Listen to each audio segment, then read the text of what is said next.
nti inagamba ndi volume kweri okujja ku nga bagikutembo kwasi volume kweri refresh your phones mutereze simu za mwenze volume nagimazeeyo sirina amanja volume yona nagimazeeyo gwetereze simu yo damoli starting simu yo olyokokomewo wano volume nagimazeeyo refreshing esimu yo abange volume clear kitegeeza mu abalina amasimu ga modem ga refreshing mufune bulungi nnyo so njera motagingire wano omukulu gwe bayita Abitex Musinguzi oba gwe tuyita Smalling erinnya mwaderera Smalling ya bagambye sema sekadama agambe volume eri clear ya mukiriya linga amasimu ga mu refresh your phones oba restart your phones then muleke mukomewo. Alright, mutagingire wano Smalling ye Abitex muntagire wano Yoseri muntagire wano Edmizaya ono we student yabereko wano njira muntagire ba social media in-laws ba online propagandalist bona babereko kuno ku live yalero njara yonna moho abali mu host project mbeta aganinga kwali njara mwe nabasubuza bakola mu Kampala ba KD mwe nambeta aga wano nja kwetaaga n'abantu mwenna abaddukanya abali ku kachika katwala Church of Uganda namwe mbetaaga mu Uganda mbetaaga mubere ku video eno then tuleke tugende maaso ku video ya lero ndoza mbwangu nsoke mpisewo ebintu bino wammanga tuleke tugende ngenda kuyisawo bulango buli wokka akalanga kasooka kasombwe kati kubanga mukamanyi era njala mukajjumbire the International Conference on Ending Malnutrition 2024 ejatandika January 19 ekomekerezebwa January 21 omwaka 2024 omulamwa Better Nutrition for Better Lives registration nebisingawo ne hotel bookings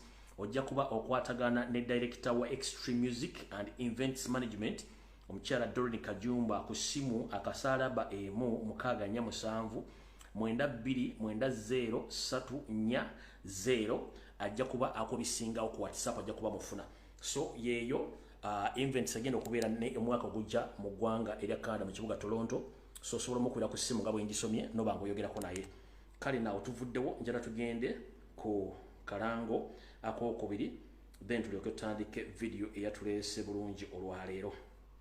Alright, njala tugende ku kalanga akala. Okay, kana kalango njala kagende mwenna abatuuze abali mu ggwanga erya Bungereza njala mukawulize bulungi ngenda kasoma bulungi nnyo mukawulize bulungi nnyo era mukanyumira bulungi nnyo waliwo omukisa gutereddwawo abannaffe aba kibiina kya National Platform nga bano basinzira mu ggwanga erya UK bano bakutegeeza nti UK has 20 tickets to give out through a free draw custard of NetGeo to watch Mr. President Bobby Wine's documentary on Thursday 31st of August at Regent's Street Cinema London on the Saturday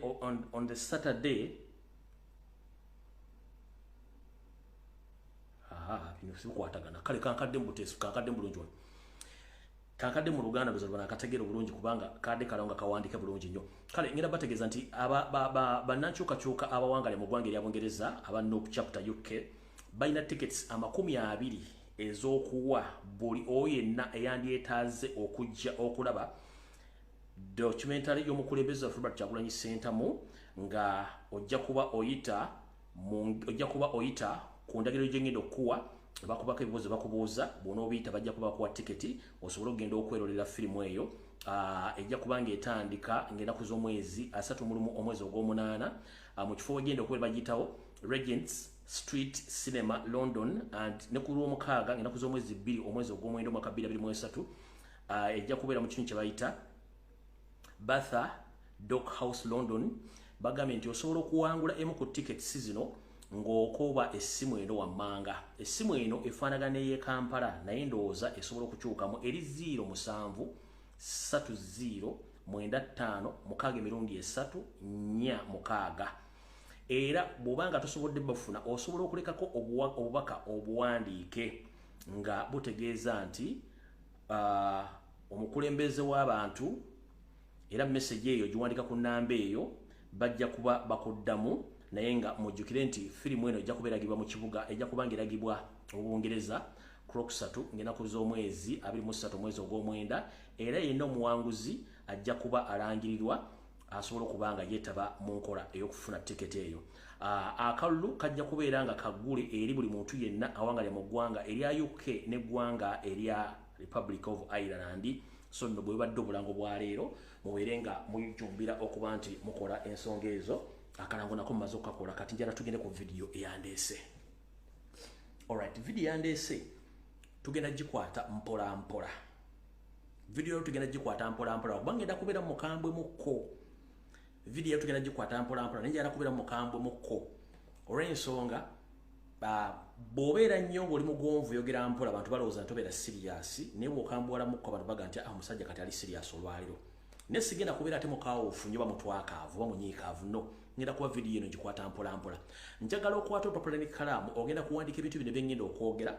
Era buli muntu yenna addamu okukola propaganda omuwa ebibuuzo bino n'abikuddamu bulungi nnyo atasobola kuddamu oyo muveeko.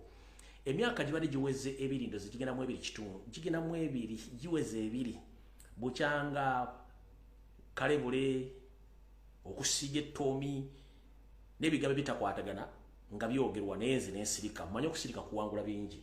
Kati njala sooka kubaviira ku ntono tugende mu kalowoozo ka leero then tugende mu kigula LUJJI tuleke tugende awo wennyini wembaagala.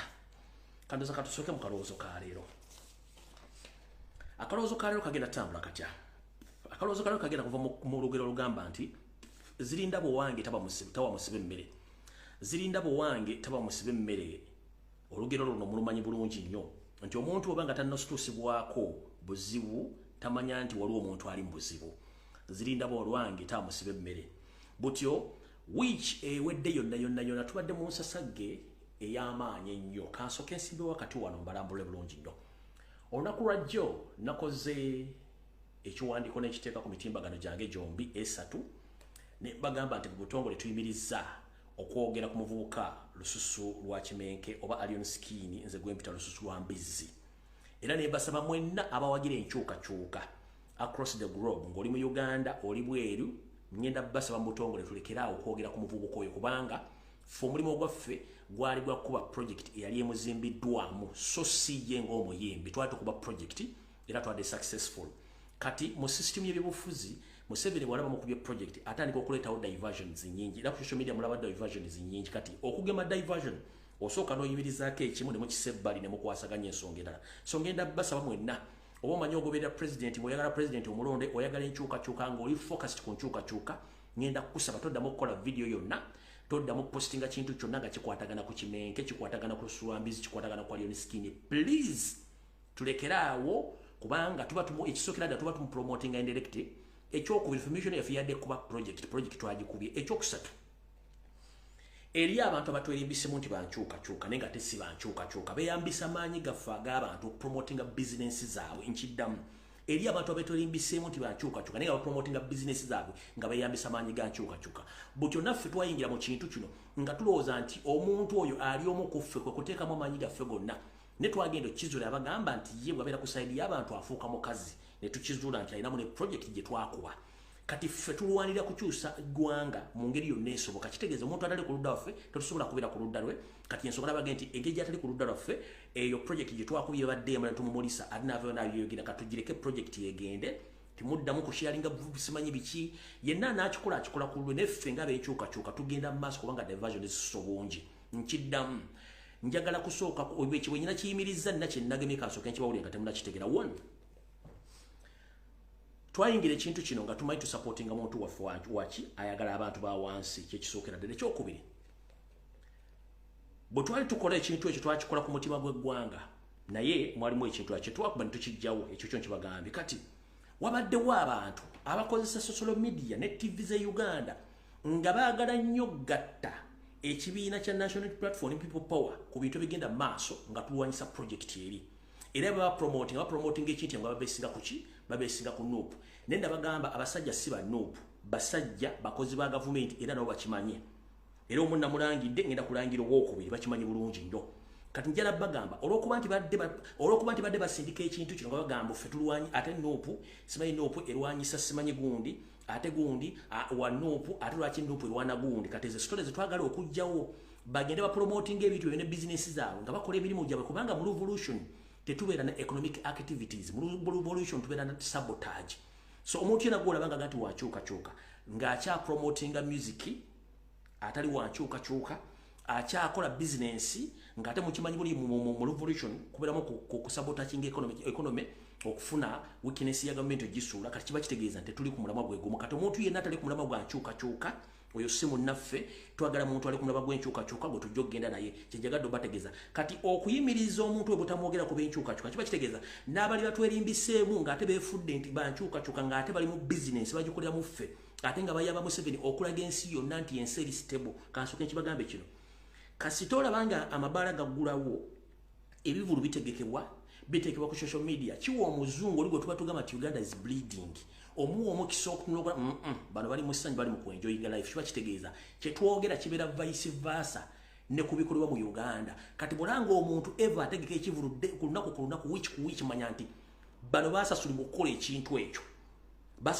ekintu ekyo ffe ntwogera nti Uganda is bleeding bategeka bivulu Kampala amabaala amagule kati tuba twekuba goolo kati mu ekyo tugenda kitwala nti topic twagigadde bapromoting business zaabwe nga tetuziriimu era tebazigatta mu ffe ekyo ndo zabadde kiriya ekyo jagadde kibategeeza kati njala tugende mu kalowoozo ka leero tugende ku KIGULA LUJJI. Alright, mu kalowoozo ka leero njagala kagende eri mwenna bannayuganda abaagala enkyukakyuka nammwe abalowooza nti mwatuuka era kana akalowoozo njagala kagende mwenna abantu bannayuganda gye muli katandika katya zirinda bolwange tawa musiba emmere kiva muki kiva mu kwogera okugamba nti omuntu atanafuna kizibu tamanya bizibu ki balabye balina ebiseera bisinga nti bw'obanga omusibe ali mu kkomera n'akubira akasimu baakusaba omuleetere ekintu please muyambe kubanga yabamanyi enjega gy'aba alimu kati ensonga lwaki tugamba nti zirinda bolwange tawa musibe emmere kati gwe wenna alowooza nti toli mu byabufuzi eryo byobufuzi tebikukwatako naddala abayimbi n'abantu abagwefude wenagamba nti they are not interested in politics because they are not politicians njala bategeeza nti buli muntu yenna ng'oli munnayuganda ng'ozaayo mu Uganda politics akwatako mu ngeri emu endala ne bw'oneebuzaabuza nti toli mu politics era gwe tolwagala politics wamukoowa naye mwama oba taata njala kutegeeza politics akwatako lw'ensonga nti buli kintu kyonna ekikozesebwa mu Uganda kiri mu politics sente zoyinza okola ziri mu politics emmere egyolya eri mu politics emmotoka mwotambula mu politics amaka g'osulamu gali mu politics buli kimu kiri mu politics kati gwagamba nti politics wamwe tumukooye eyo kodi etambula eri bwete gw'oli omuntu gaa nti politics tumukooye munatamye nekyagwe munatemye struggle oyo tabeerako mu struggle nina obuvubuka bwe ndalaba buddugala enkwawo gamba mbo baatusiba temwatujjaayo abaana bonna ba foot soldier abaasibibwa ku mulembe gwa Kyagulanyi nga bamanyikibwa baateekebwako balooya era baavaayo njagala omuvubuka yenna addugala enkwawo agambe simanyi mutamiza struggle mutamiza Kyagulanyi baatusiba temwatu aleete empapula eziraga nti baamusiba ne gye baamusibira era tugambe nti yaliko mu struggle kubanga abantu bangi beerimbise nnyo mu struggle nga tebali mu struggle agamba nti babasiba nga tetwabayamba oba tubagamba okwekalakaasa nze sigamba kwekalakaasa gwogenda oba toyagala sigala ewaka as simple as that beŋŋamba okwekalakaasa okujja ku gavumenti bo bakimanyi kye bakola kati gwe atayagala sigala ewaka era sirika naye ekiri atabala kyekiri n'asigadde ewaka kati wano bw'oli omuntu agamba mbu sima tukoye politics mujja tutemya struggle oyo tabeerako mu struggle tugibeeramu mpaka lwe tufa nga gavumenti ekyuse omuntu yenna agamba simanyi mutamiza struggle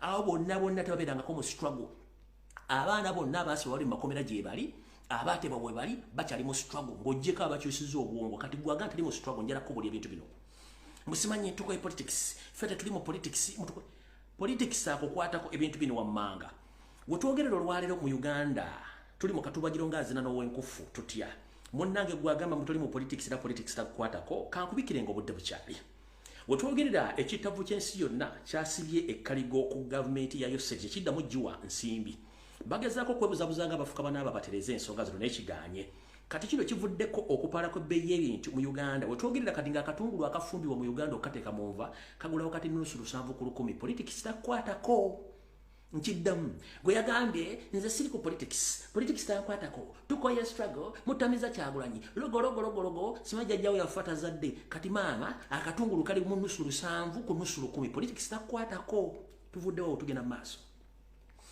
munne gwe yagambye politics takwatako transport yeeyongedde era kati kansubire nti politics takwatako era watali mu politics tugeze mu maaso rent ow'ennyumba ez'obupangisa n'ez'amaduuka buli kimu yeyongedde era politics takwatako politics takwatako ojja kuba bulungi ojja tegeera nti politics takwatako tugenze maaso tugenze kuddagala mu balwaliro tere malagala amalwaliro agasinga obungi abasawo besulya gonna gamba tebacha abasasula golwadde ogenze mu ddwaliro era politics takwatako teri basawo teri abasasula politics takwatako ojja kuba bulungi terera woli bulungi nnyo tugenze kuzwe school fees yalinye ne kumusambya natuka agulu kubimuli kati alengejja ayiwa bichi ayiwa bimuli politics takwatako kye kirinyisize ebintu ebyo politics dozo kitegedde bulungi nnyo school fees yalinye abana mu mutibagenda kusoma era batagenda kutula P7 era batagenda kutula senior 4 era batagenda kutula senior 6 eri abalemedde ogenda ku university eri abafunye retake lwa school fees eri abatasobodde qualifying kuba tebalina school fees era politics takwata kujja kuba bulungi tugenze maaso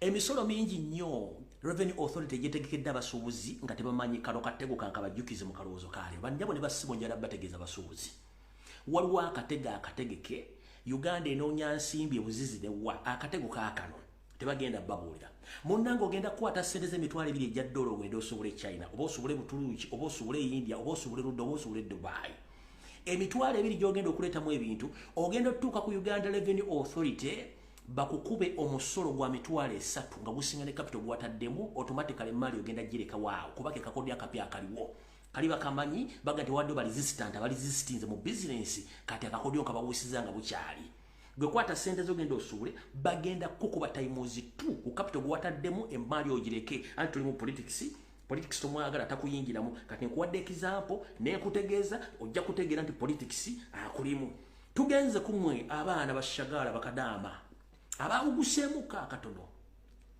mwagambye mututameza politics aliwo simedi timu gundi mwaka ya timu kati mugenda chikombako mugenda kuulira ekiva mu mpale y'ebiraka munnange otwogerera yose yakimanyi nti mukola omulimu gw'amaanyi nnyo okuteeka ensimbi mu ggwanga Uganda engeri gyalina okufunamu ssente zammwe libadde bazibba nga bazibbira mu transfer ne exchange rate nga bw'osindika kati bakuba mitwalo 7 kati bagenda kikola batya bayisiza babadde balogoota n'egyo bateesiza mbu ensimbi zonna eziva mu baana bonna bagenda okukola bagenda ziisa mu kitongole eky'ekitabo ky'abakozi ekya NSSF bukyange ebeerawo ssente zonna bazibbamu kati namwe baagala bateekamu NSSF kati naye temuli byabufuzi era muli mu ttiimu gundi kati ssente gy'okola gwe nga kadamba bagenda giteeka under NSSF nga tezigenda kuddamu kuyita mu banka yonna zonna bagenda kuddamu bakole system naye mwamugante mwagambye ndi mwawuguse mwagenze ku timu gundi nefe tetufa yagenze ku timu gundi tujja bagamba tujja bapakira information mugitegeere nti mulina okutuuka nti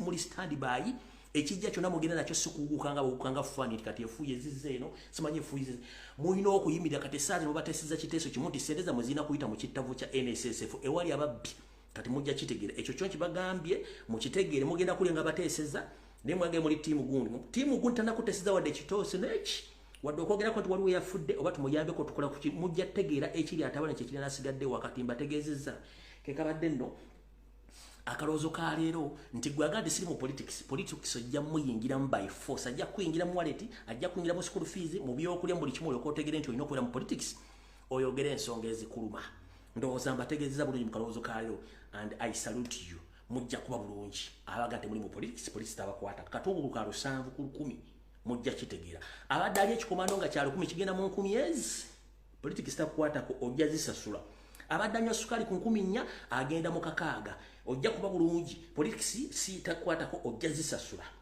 kilo enyama yali mu kakaaga kati eri mu kitundu politics takwatako ojja gisasula ojja kuba bulungi omwana bwe atasome nalwala nafa nga tosobola kufayo kwogera nsonga politics takwatako ojja kumuyingira mu kifuba mujja kulekerawo n'okuwukanga faani eziweddemu amasannyalaze muterere mu layini mwogere ensonga nti mwogera lulimi lumu kale kekabadde akaloozo kale katugenda ku KIGULA LUJJI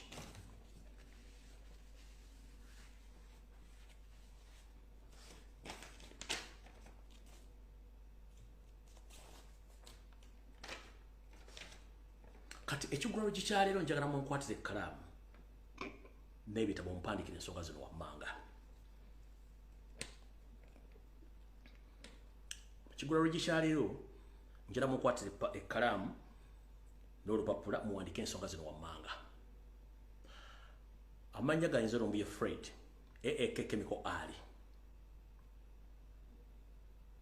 omulimu ogwandeeta gwali gwa kukyusa Uganda kujjako Museveni so si muntu mulala obuzibu bwange mbuyina na gavumenti ya Museveni so si na muntu mulala gwe muntu yenna mu Uganda ali eyo ng'oli olina obuzibu ne Lumbuye ninda Museveni aveeko tusinkane ku City Square anywhere tujja kwebuuza otugana okukwata nga tujja kweyola ebigo. That is okay, have no problem with that. Obuzibu wange bulirayo seti bahabula otabasira mutano wakarekeze gwe wenna ajawunye enkwawa atonya amabeere simanya jawunyera ng'oyogera ku Lumbuye omala biseera ng'akunamira mu zzibi oba anyigira mu nzikiza. Ekyo nkiddamu obuzibu wange bulina Museveni kati gwe Munnayuganda alwane Lumbuye oba omala biseera. Njagala kusooka kusangula obulimba bwenkuumidde emyaka 2 n'emyezi egigwamu nga nsirise ne mwogera palapase nga nsirise ne mwogera buli kimu nga nsirise naye okuwangala kuno kukulabisa ebizibu.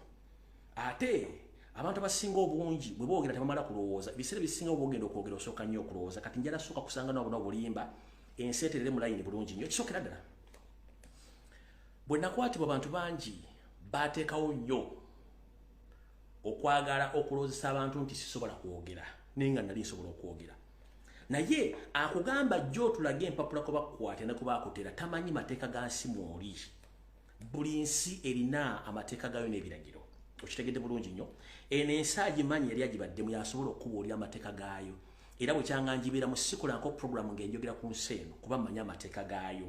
Ekyo kyonjagala mukitegeere bulungi nnyo. Sobola kwogera ku nsonga zonna zikwata ku bintu byonna nga nkyali mu nsi eno. It is impossible, tekisoboka.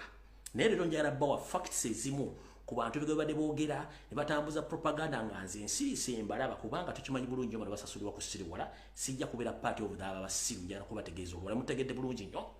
Emyaka giri 2 n'emyezi egiguddemu bitonotono nga mwogera ebigambo bino wammanga. Kati tusimbudde. Njagala buli muntu yenna badde akola propaganda ku Lumbuye Fred njagala ulize bulungi nnyo ebibuuzo bino wammanga. Tugenze mu maaso. Gwe buli ayagala empapula zonna kuba nkwata ne banteera ojja zifuna. Genda ku embassy ya Turkey yonna ekuli okumpi mu nsi yonna. Genda ku embassy ya Turkey mu Uganda ojja zifuna.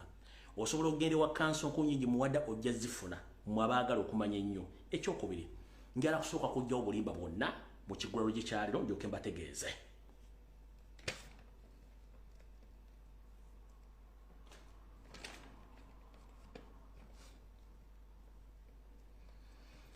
Mu KIGULA LUJJI kyaliro ngenda kusinziira mu lugero lugamba nti obulimba bukeera naye ate amazima gasaanyaawo buli kimu. Obulimba bukeera naye ate amazima gasaanyaawo buli kimu. Ebigambo bingi ebyogeddwa ebyobulimba kunze naye nga nsirise mbagamba amanya gange nze Lumbuye. Ekisookera ddala nganze Munnayuganda atudde wano ndi stateless sirina nsi. Omuntu waga nti ali stateless talina nsi ategeeza talina kiwandiiko official kimulaga nti Munnayuganda kubanga namibwa passport ya Uganda. Namibwa passport ya Uganda sina passport ya Uganda. Ekyo bakinyima. Erinnya lyange liri blacklisted mu internal affairs sina passport. Ompulira bulungi nnyo njala mukwate points zino. Ndi stateless sirina nsi kubanga sina kiwandiiko kindaga nti ndi Munnayuganda wano banyima passport. Sina passport ya Uganda. Ekyo kisookera njala muwandike ebintu bino. Mwava ne mugamba nti Lumbuye yeewamba. Ekyo nakyo mukiwandiike mwagamba Lumbuye yeewamba ne mukiteeka waawo. Omuntu yeewamba ate agenda atya mu kkomera n'ava mu kkomera TV ne zimwogerako ezaawo eze Uganda n'eza wano buli kimu ne bakyogera ku mayinze. Njagala nnyo okwogera ekigambo nga nkuwa n'obujulizi mwagamba nti Lumbuye yeewamba. Nawe weewambe mu nsi mw'oli. Njagala kwogera nga nkuwa n'obujulizi tuggyewo obuyaayi bwa NRM n'okkonjera ebigambo bimwogera nga temumanyi. Ono member parliament one opposition era addressing a parliament. Wait a minute. Pemwe da chikem.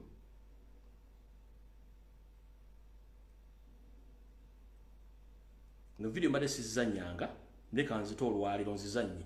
Manyi mwogera nnyo palapase ne mwogera propaganda ne mwogera bigambo bingi nnyo ng'okusirika omuntu asirise eteyejjusa. Asobola okubanga ye asirise ne mugante omuntu musiru abata asirise abasi musiru aba ategeera.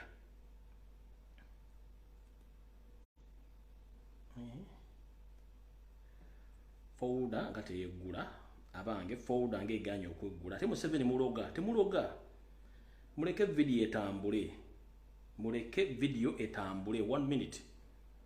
Folder yerobi eganye okweggula. No, folder yero. Okay. Tutandise wano. Eyewamba njala bagenda mpola mpola. Anlatmak isterim. Ugandalı muhalif Fred Lumbuye Kajubi'ye yönelik gözaltı merkezindeki gözaltısıyla ilgili müdahalemiz olmuştu ve sonunda kendisi serbest bırakıldı ve yakınları bize teşekkür ettiler. Yine parliamenti ya wano tugenze ku mukutu ogwa TV nga mawulire gafuluma anti neewamba. 2013'ten bu yana Türkiye'de yaşayan Ugandalı blog yazarı Fred Lumbuye Ağustos'ta İstanbul'da gözaltına alındı ve bir daha onu gören olmadı. Diplomatik kaynaklar Türkiye'de olduğunu teyit etti ama hepsi o kadar. 8 yıldır yaşadığı Türkiye'de gözaltına alındı, bir daha haber alınamadı. İddiaya göre ortadan kayboluşunun arkasında Uganda hükümeti var. Freedom fighter. Onun başına bir şey gelmesinden korkuyorum. Karın gibiydi. Şimdi nerede olduğunu bilmiyoruz bile. Ugandalı blogger Fred Lumbuye 2013 yılında Türkiye'ye geldi. Muhalifti. 1986'dan beri Doğu Afrika ülkesi Uganda'yı yöneten Başkan Yoweri Museveni hakkında eleştirel paylaşımlarıyla dikkat çekiyordu. Uganda Dışişleri Bakanı bir televizyon kanalında Lumbuye'nin propaganda yapmak, şiddeti teşvik etmek gibi 15 suçla karşı karşıya olduğunu söyledi. Ugandalı blogger 4 Ağustos'ta Aksaray'daki evinde gözaltına alındı. Bir ayı aşkın süre geçti ama kendisinden hala haber alınamıyor. Türkiye'deki arkadaşı Umar hangi kapıyı çaldıysa Lumbuye'ye ulaşamadı. İddiasına göre bu durum muhalif kimliğinden kaynaklandı. This and this is wrong. Objektif biriydi. Ne doğru ne yanlış bunları anlatıyordu. Her şeyi açık yaşıyordu. Belki de her şeyi bu kadar açık açık söylemesi problem oldu. Ne zaman sen bir ülke hakkında doğru söylesen bu problem oluyor zaten. Come out and you're telling the truth.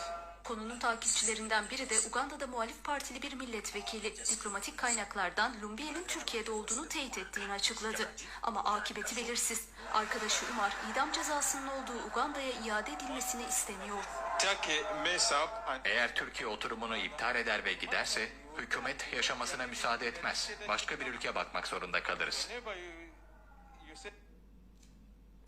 Eyo TV ndo zamagiraba bagita Global Hub.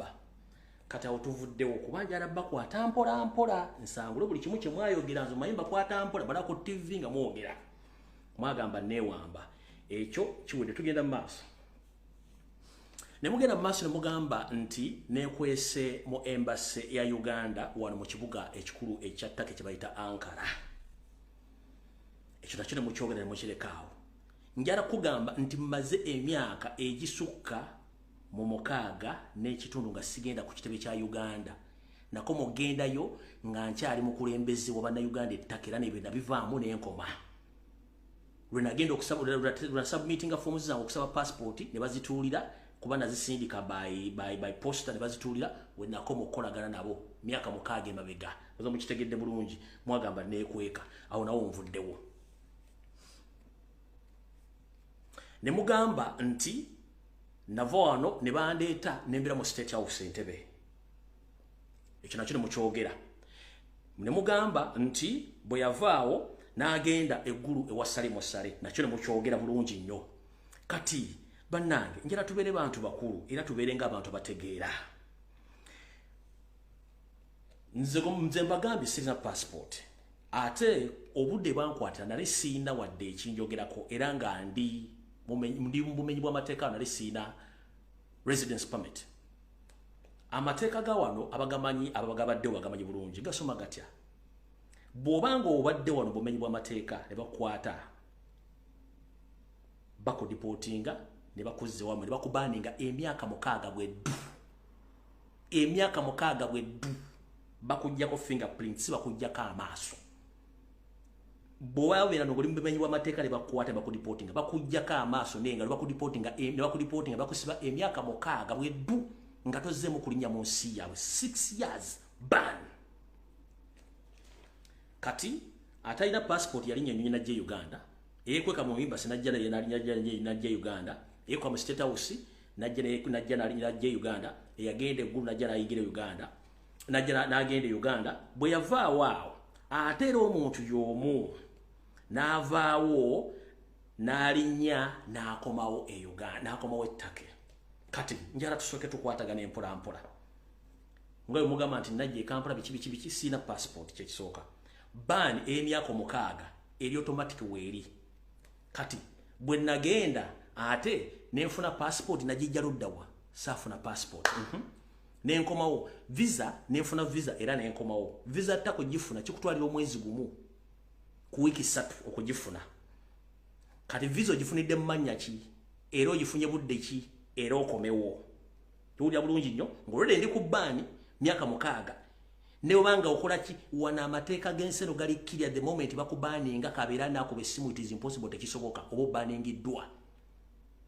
obaaningiddwa kati bankwata banfulumya ndi ku bbaani ya myaka mukaaga nenziramu nenfuna passport nenfuna ne visa nenkumwe the same time bantu banoonya mukozese ku bwonga abantu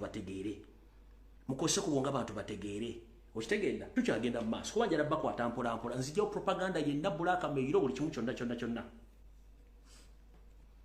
mbabuulidde ekya overstay wano bakukwata makudipotinga ne bakusiba emyaka mukaaga gatoze okufuna visa yatake mbagambe kikutwalira omwezi ku wiki 3 mulya bulungi nnyo ekyo mukitegedde bulungi nnyo ebigambo bingi nembyogera nemwogera ebigambo bingi nnyo nemuvuddaawo akasembere mugenda mukola ki vocha tinabaddeko Kampala nefuna milioni 10 nekatambula nekagenda kati ate nafulumye atalina passport nfuluma ntya ngende Uganda atenzigulewo account ngina kuzo mwezi 10 ogw'omusanvu 2023 kozesa obwobwe kubayita propaganda omanyize mbawo budde nemukola buli kimu kimwagala nemmala nenkola ki nenkomawo nabagambize sirina account mu Uganda sirina namba ya simu amanya gange nagababuulidde galiko amanya gange agamanyikiddwa mugamanyi bulungi nnyo kati bino byonna n'ensonga ezisingawo awo ngera kubabuuza mwabakola propaganda ne mutambula ku TV ne mukola buli kimu mukolerani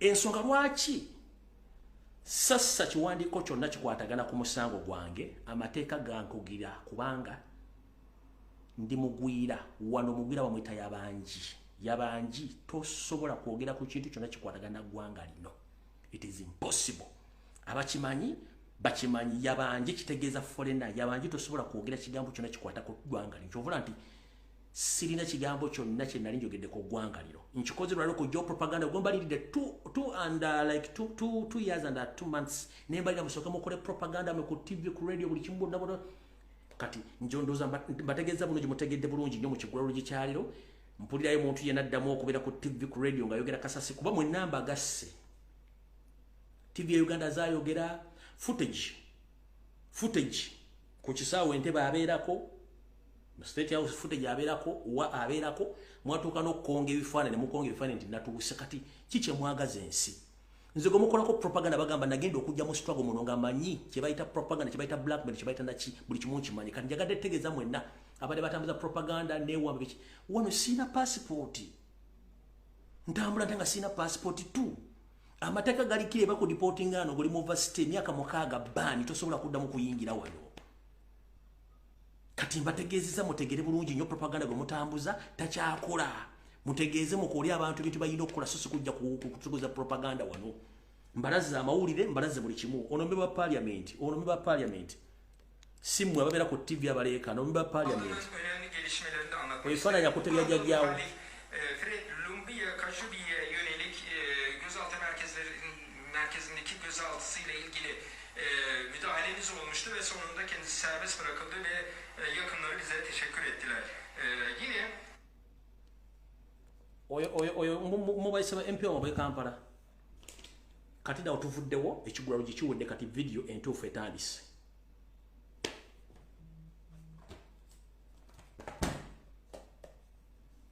nsookerani kansooke kumala okuba warning shot warning shot yeno njagala egende eri mukulu Abitex musinguzi babbe musinguzi otambula onsalako ebigambo naye ng'ekikutufu okimanyi njala sooka kuwoninga wagamba nti ndabika Ssaabasajja Kabaka nenkusaba akatambi kakubula owulya mukulu wagamba ndabika Ssaabasajja Kabaka nenkusaba akatambi kakola kikakubula njagala oddamu okuwanvuyirira mukulu Simoling Smalling Abitex umwe wali omuzanyi wa manigo bayitanga kuli Smalling kati Abitex ye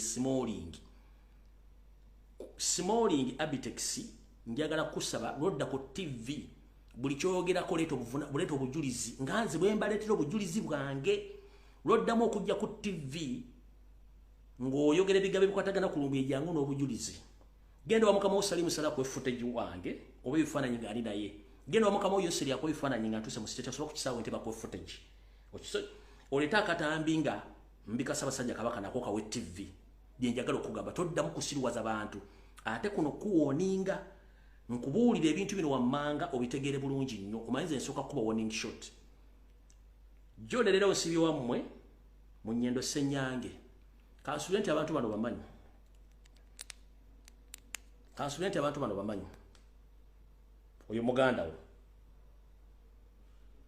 oyo muganda wo bamuyita Kakoma Yosam ekerwaga mafini yoyo tomumanyi oyo Kakoma Yosam ekerwaga mafini oyo tomumanyi bulungi nnyo si muganda wo tugende mu maaso ono muganda wo bamuyita Sande oyo muganda bamuyita Sande tugenda mu maaso nkuwa warning shot oyo mwanyo ko bamuyita Yebazibwe omanyi ebizibu biri mu family yabo bamuyita Yebazibwe nkuwa warning shot bamuyita Yebazibwe ono mwana akuyita taatawo akuyita taata ate the same time akuyita kojja mwana wa mawano omanyi bulungi nje bizibu biri mu family yammwe nawe bizibu bimanyi nkuwa warning shot nkuwachi warning shot genda mpola ndi wammwe Ssenyange Nnyendo Masaka ono mwana akuyita taata the same time akuyita kojja nkuwa warning shot oyo mwanyo kondozo manye emirimu gya kukolera nkuwa warning shot mukulu Smalling ngenda mpola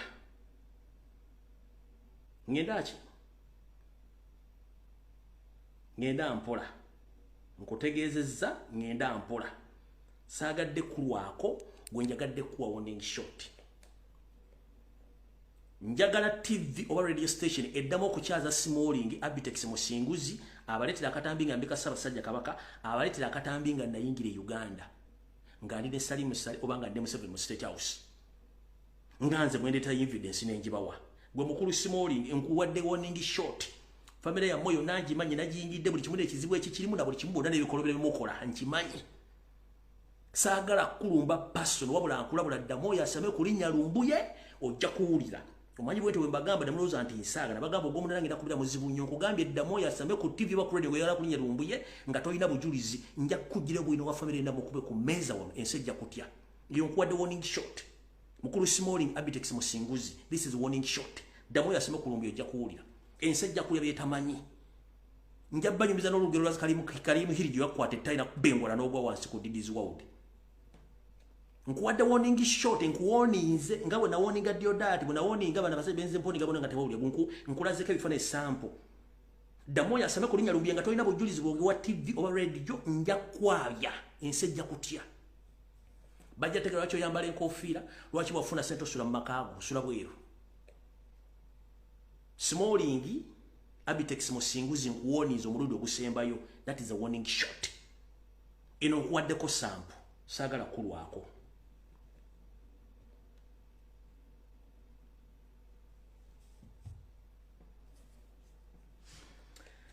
njagala mutage ngire wano mukulu gwe bayita Edmizaya kuba njagala tukwate video eno mpola mpola njagala tugende ku mukulu gwe bayita Edmizaya mukulu Edmizaya gye baliko ssebo kansubire oli bulungi bali bataba okuuma nakulabye nga oli ku kitebe weekajja oyogera byoyogedda naye mukulu njala sooka ku bantu komite yaffe yonna abantu abali Sweden njala mumpulirize bulungi nnyo nono mukulu njala sooka muwa warning shot naye nga komite ye Sweden mwenna njagala mutwale message yange seriously era njala kuwoninga omukulu ono gwe bayita Edmizaya bwe bakuwaana okudduka ate toyita wopangisa mukulu Edmizaya ngenda kusaba n'obuwombeefu kendeeza amalala ate weesonyiwe abantu ompulira bulungi weesonyiwe abantu emyezi ebiri emabega walina mission ejja ku kitebe kya National Unity Platform. Emyezi ebiri emabega walina mission ejja ku kitebe kya National Unity Platform ng'omaze okusinkana General Salim Musale akandanako. Mission eyo nentegeeza be nategeeza ne mbategeeza nti waliwo omuntu agenda okuyita mugeza kusala waawo ndowooza naye wafuna intelligence n'otajja ensi n'ensirika. Nze it wasn't a surprise to me. Tekyali surprise gyendi gwe okuba nti wazzaawo. Tekyali surprise okuba nti wazzaawo. Already mbadde manyi myezi ebiri emabega walina mission ng'olina kyoyagala okukola awo ne tukuleka. Naye for the starters njala soka kuzanya katambi kano then ntandika video abantu be Sweden mwende njala mbere ku video. For starters bakabalaze njala kadda musoke mba information kano ke katambi sina musango gwena lenzi za mu Uganda omu musango gwenina inti navayo nenyogera amazima nti mpagire nyaye nsiwogera no nekyogera okuba mu ntandiko siga mambo nekyusa PTA daily staff. I'm eating taxpayers' money that I went and saw. Yes, I went to Salim Musale. I spent 2 days with Salim Musale. It is not a crime because I'm kirungi nnyo sijja kuzanya bbanga ddene nnyo ogambye owagira NRM era wagenda eggulu okusinkana Salim Musale gye emyezi ebiri emabega gy'oli ogenze okumusinkana ne bakuwa mission naye neva butaka. Njala tutandika emboozi eno mpola mpola. Mukulu abantu bangi bazze baagala okwerimbika mu kiti nti baagala kuyingira National Unity Platform okuviira ddala ku mukoddomi wa Museveni gwe bayita Andrew Mwenda owa Balesiaga n'alemwa ne basindika abantu bangi ne bajja ne balemwa n'abala ne bajja kati gwe nga kibaagala okukola tukimanyi ne mission tugimanyi ne basindikako ne n'omukulu Papa najja naye n'alemwa kati gwe n'ojja naye njala kusooka kutegeeza muganda wange tetukuyinaako lutalo naye bakuzanya omuzanyo omukyamu. Ekisooka wadinawusinga ensi yo Uganda n'ofuuka mu Sweden ekyo wandibadde okiwa ekitiibwa. You denounce your country and you become a Swedish citizen. Kitegeeza kubanga tolina dual citizenship. Singa abadde ne dual citizenship bwe tugamba ekigambo dual citizenship bwe butuuze obumirundi ebiri. Bw'obeera n'obutuuze obumirundi ebiri obeera na identifications B. Bwe wazze ku kitebe bakubuuzizza leeta endagamuntu yo bakuregistering. Wawaddeyo ya Sweden kitegeeza nti oli mutuuze wa Sweden oli munansi wa Sweden. Tukkirizganyiza amateeka ga Sweden gali loud and clear. Tegakkiriza mutuuze wako ba munansi waago kugenda kwetaba mu byabufuzi byonna ebyensi endala. Era kimenya mateeka aga Geneva Convention. Era ne bwofunidde obuzibu bwe Uganda nga tewaba informize kyogenda kukola kitegeeza oba infolit ebizibu gobo byereetedde amateeka ga Sweden gali clear. Tegakukkiriza genda kweta mu byabufuzi bya nsi ndala yonna oba omenya etteeka. Ekyo kimanyi bulungi nnyo. Kati mukulu wayogedde ebigambo bingi nnyo amala okuzanya ka video kano kubanga ffe tuzanya netubabuulira wetukwata wetuteeka amaaso gaffe netubagamba nti kino kiri bwekiti netukinyonnyola abantu bakitegeera. Kati wavudde n'ogamba nti Edi Mutwe yakaabye n'oteekawo ebigambo bwe bingi nnyo. Edi Mutwe tannakaabako era Edi Mutwe tannakukwatako. In fact mission zo zabadde ssatu. Mission esooka wabadde n'ekigendererwa ng'olina omuntu gw'otagetinze kubanga adde omanyi Kyagulanyi taliiwo. Wadde omanyi Kyagulanyi taliiwo kyewadde omanyi okusookera ddala. Era nkiwa nti wagenza okujja ng'omaze okukola communication somehow n'abantu okubulira nti baani abaliwo nakyo kigenda maaso. Mission yasoose emission esooka I suspect mission yasoose wabadde olina ebintu byagala okuplantinga waawo mission esooka. This is my assumption. Mission eyokubiri wabadde olina omuntu gweyagala okutuusaako obulabe. Mission eyokusatu wabadde oyagala bakukutuuseeko obuvune oba bakuwe. Kino okukuba kyabadde kijja kuleetera bakama abo abakusindisa okujja okulumba ekitebe kya Nuupu okukikolako obukyamu n'abantu bonna ababaddewo. mukowe ddala kyabadde kigenda kusindika sigiro mu ggwanga lya Sweden ne ku lukalu lwa Bulaaya nti abantu bamugamba nti babyabufuzi era bali ku ludda oluvuganya batuuse n'okubba omuntu omutuuze w'eggwanga lya Sweden abadde agenze okukyalayo ku kitebe ekyo kyali kigenda kusiga national platform ekifaananyi ekibi n'okusiga Robert Kyagulanyi Ssentamu ekifaananyi ekibi ng'omuntu mumpulirize bulungi ng'omuntu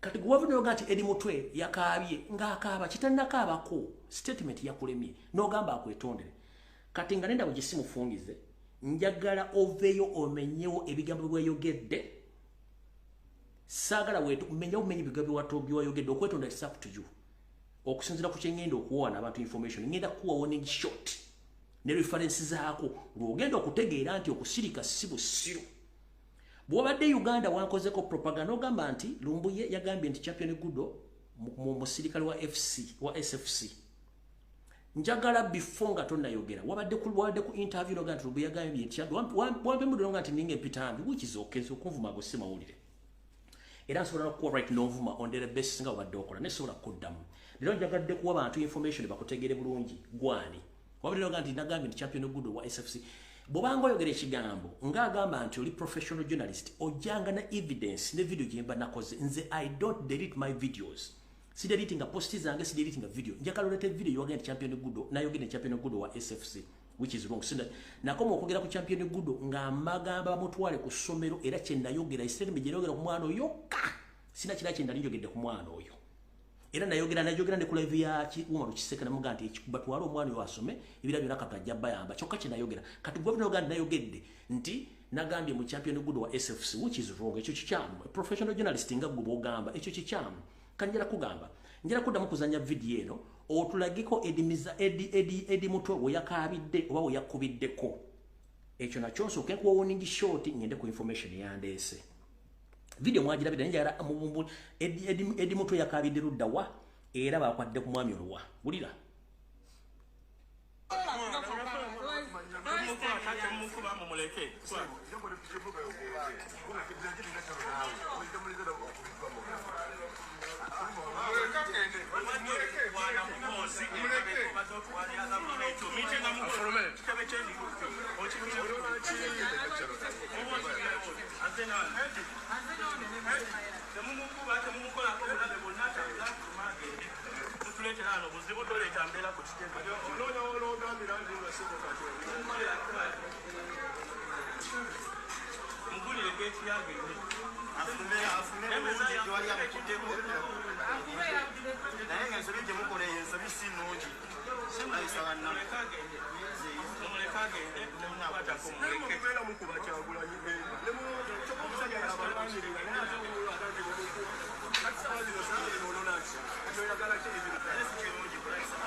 kati mukulu awo edi mutwe yabadde akaaba nga bw'oyogedde ekigambo n'okisala oba good enough edi mutwe ya protecting nze n'agamba abaana temukwatako temukuba muleka akola eki agende so nga bw'ogamba nti professional journalist wandibadde omenyawo statement ze wakoze kubanga zikufuula omuntu okuba nti oli muki omuntu omujega naye bagamba nga eryokaneeto nnya tetulaba ensisira bwe zenkana emyoyo ekisookera ddala mwenna bannayuganda bali mu Sweden njala bategeeza omukulu ono ebintu ebimu abikola nga ali over excited ng'aloza ensi teraba teri akugaana kudda mu Uganda kukola by'oyagala naye please etteeka liri clear erya Geneva Convention nti bw'obanga oli mutuuze wa nsi ndala tokkirizibwa kwetaba mu byabufuzi byonna bya nsi ndala.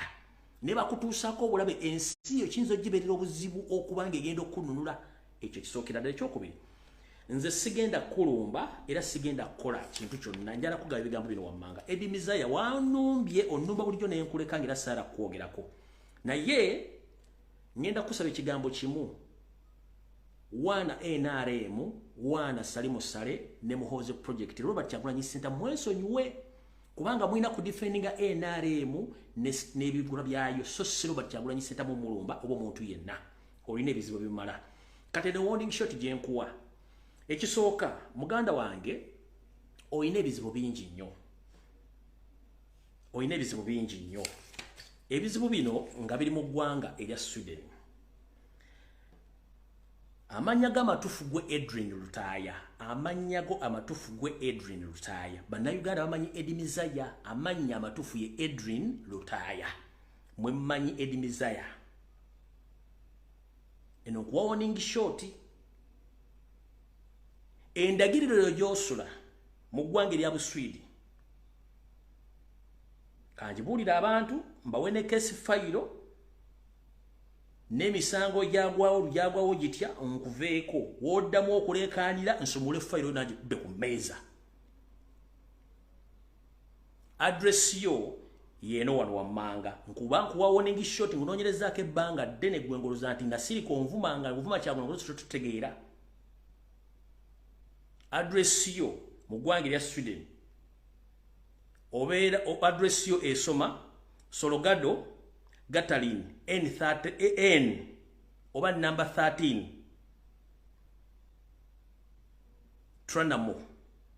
You see address yo Sologado Gatalin number 13 Tranamo oyo address yo wosula. Amanya gamatufu gwe Edwin Lutaaya eke Edimizaya.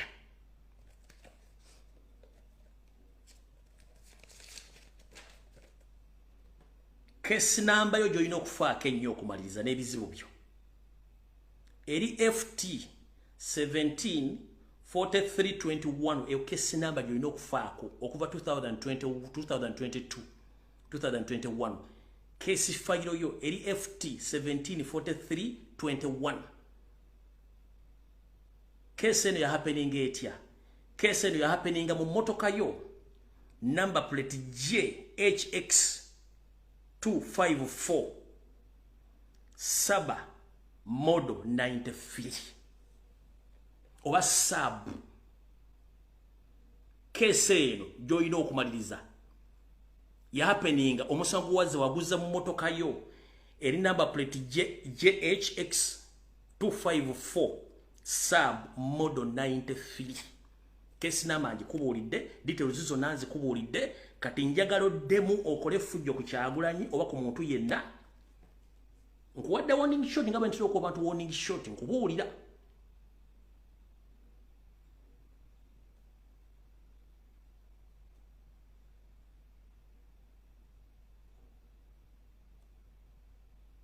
Wano zino video tuzirina. Waddamu okumanyira Robert Kyagulanyi Ssentamu munange omuntu kubanze sikuyinaako buzibu nze osobola okunkolako propaganda sikuyinaako buzibu.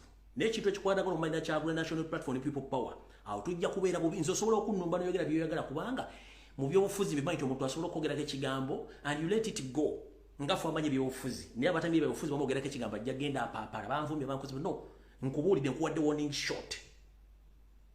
Nkuwadde warning shot. Oba oyagala national number ID ya Sweden yinja gisoma security number nayo yinja gisoma bw'onooba ng'ozzemu okumanyira abantu. Naye one kino ky'otamanyi video zojja n'okola e Kampala ziwe recorded. Video gye wazze ng'olumbye ku kitebe kya Nuupu eri well recorded.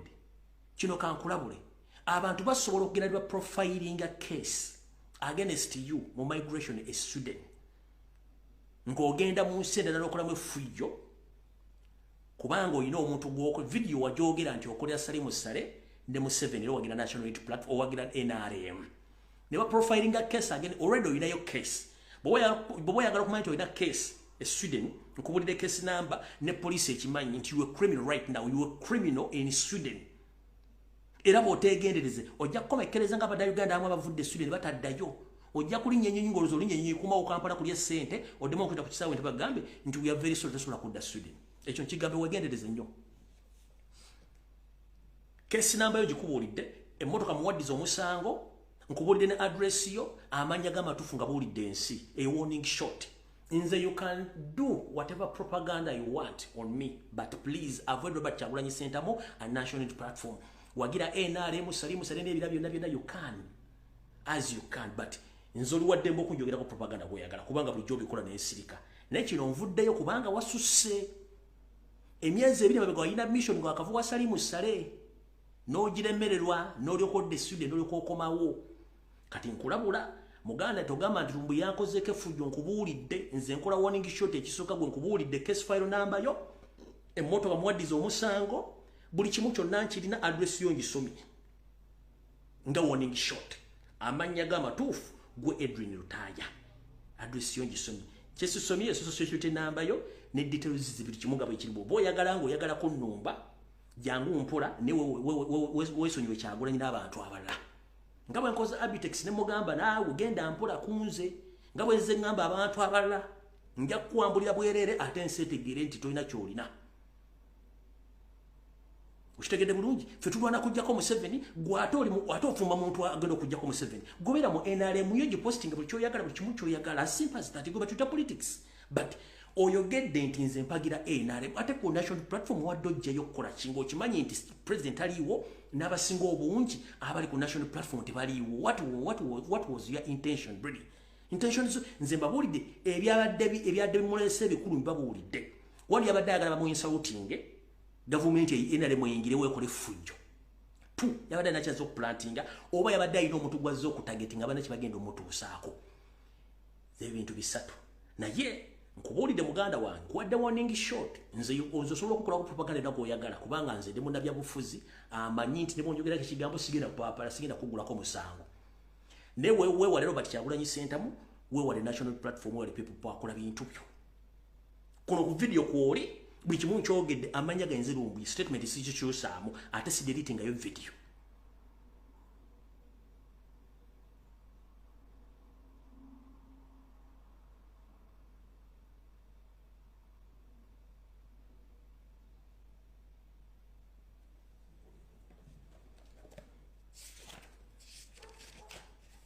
these details unanzina wano koti details hizo nazo buli kimu kirina buli kimu kyonna mwezi buli kimu kyonna 28 kati genda mpola mukulu ojja tuzaaza emize otherwise we umuzeeko ekyo nkimaze era eyo topic ngimaze nyeza ku topic ndala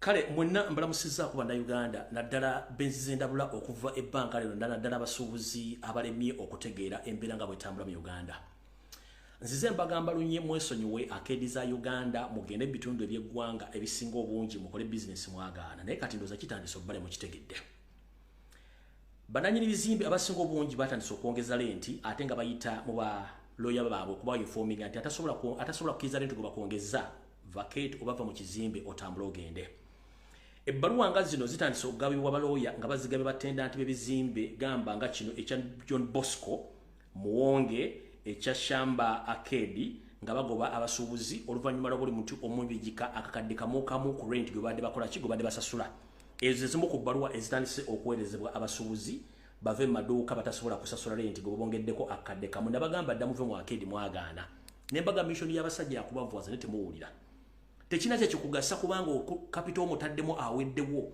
ne looni eweddewo ng'okyakola business oli mu Akedi bali mission yaabwe yakubavuwaza so no mugende muve mu Kampala muve mu Akedi kubanga the moment musigala mu Akedi mba mu Museveni sente n'okutulugunya Bannayuganda mukitegedde bulungi nnyo kati abasuubuzi abasinga obungi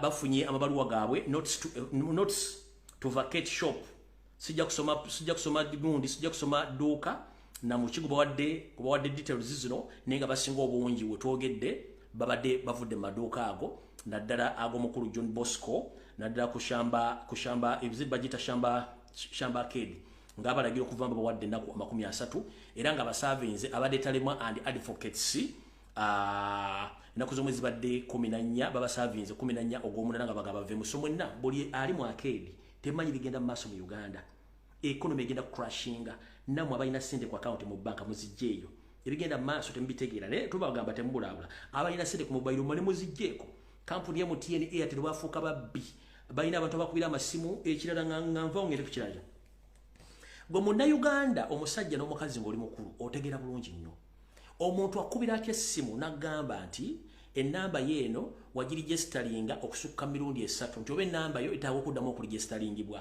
ku mobile money n'okugikyusa n'oteekawo engalabi n'owuliriza oyi n'agamba nti ye nti olinako sente mmeka n'ozimbulira nti bweziti n'agamba kati okuregisteringa oba okukyusa details zo zenamba yo kubanga eri safe initiatinga oba teekamu code the moment kasita gamba ebintu ebyo yabeera ku computer kasito initiatinga code n'ogiteekamu oliwa pin code namba yo sente zonna agenda zijjako eyo system bwetyo bwekola eya MTN ya Airtel okubabbako sente kati omuntu yena bakubira essimu ng'akunyumiza mobile money simu kuregisteringa nyina basome kuddamu ku initiatinga simu bakyuse pin code biki baba agenda kubba sente zonna kugenda kayanira mu abasuubuzi abali mu Kampala mukono wa Kiso n'abagambye mu banka ezo nnyini mu state agents ba mafias abali reporting on daily basis ku bitongole by'okwerinda sente zoteeka mu banka bazimanyi nezo gye bazimanyi ekkubo lyokwata balimanyi kyovula babatira mu banka babatira makubo ne babalumba makanga ne bajjako sinabo mu kitegeere aba boda boda nabagamba mu Kampala bagenda bakwa ne boda boda bazama bazitwana babatwande kuna moto muwulira batandise bakwata bakutwala ne boda boda yo mpaka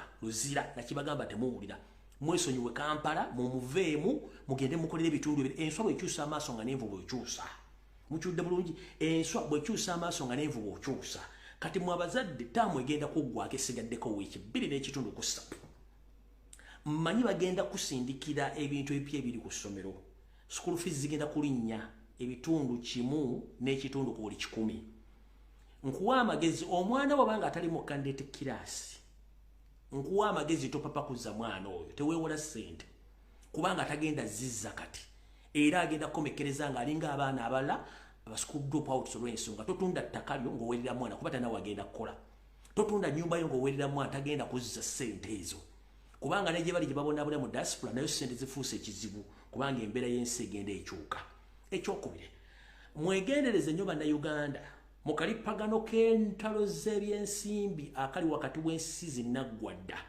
na buno obwakayavula obutandise okugatta ku ntalo ezo akalipagano kano ke kaluwa eggwanga lya Amerika lyakola omusingi gwalyo emyaka bufukunye mabega ng'ensimbi yayo yeesuubula okwetoola ensi yonna mu buli kintu kyonna kati ensi ezimu zino zimawaggali ezitaagala kumanya nga ziwulira zikooye zagamba zaagala teekawo ensimbi ezaazo mwe zisuubulira ng'era zikulira ye teeka munda nabagamba teeka munda lizze mu luzungu erinnya teeka munda lizze mu luzungu kati teeka munda yekwata n'eggwanga erya Korea y'amambuka neegatta n'eggwanga erya Brazil n'eggwanga erya India neegatta n'amawanga amalaawo muli neza mu Middle East Kenya n'emwegattako kati neyo seriti bahabulwa naye n'amwegattako waliwo oluvuuvuuma okusinziira mu droni zange ez'enjawulo bano baloota basukondoka bagamba nti naffe tugenda kuva mu kukozesa dola tudde mu nsimbi ziri ezateeka munda zeyateekawo ne bakyalibe ezigenda okulwanyisa essente ya Amerika mu kusuubula okwetoola ensi yonna njala bategeeza bamaama ne bataata mwegendereze nnyo mu kintu ekyo temufiirwa ensimbi zammwe mu bintu by'ekisiru mu lutalo lw'ensi zinnaggwadda temuteeka mayanzi gammwe mu lutalo lwa nzige temuteeka lutalo lwammwe wakati wa nseenene nakinanzige mujja kufiirwa ensimbi zammwe ekirala ekintu kyonna kye bakugana kirimu bitcoin simanyi bit bikoze bitya nga birimu simanyi kujja sente zijja mu papula zizza mu coin totegana baaba weewale nnyo ensimbi gye bayita ey'amasannyalaze munnayuganda buwindo waffe akyali wansi ku bintu ebikwatagana n'ensimbi kozesa okusoma kwokutono weewale nnyo ebintu ebirimu ekyamasannyalaze simanyi electronic money byewale nnyo kuba tojja bisobola essente zisobola okulya mu bbanga olwokwota akawunti yonna ne bagyemputi nga tekuli ssente olw'ensobi emu bwoti gy'oyinza okukola kale mwegendereze nnyo akalipagano akaliwo mu by'ensimbi wakati w'ensi zinnaggwadda ng'akalipagano kalimu Amerika ne ensi eri y'omukulu teeka munda lwali wandikidde wano mu luzungu bulungi mulutegedde bulungi so mwewale nnyo ebintu mwegendereze nnyo ekyokubiri awo tuvuddewo tugenze ku nsonga endala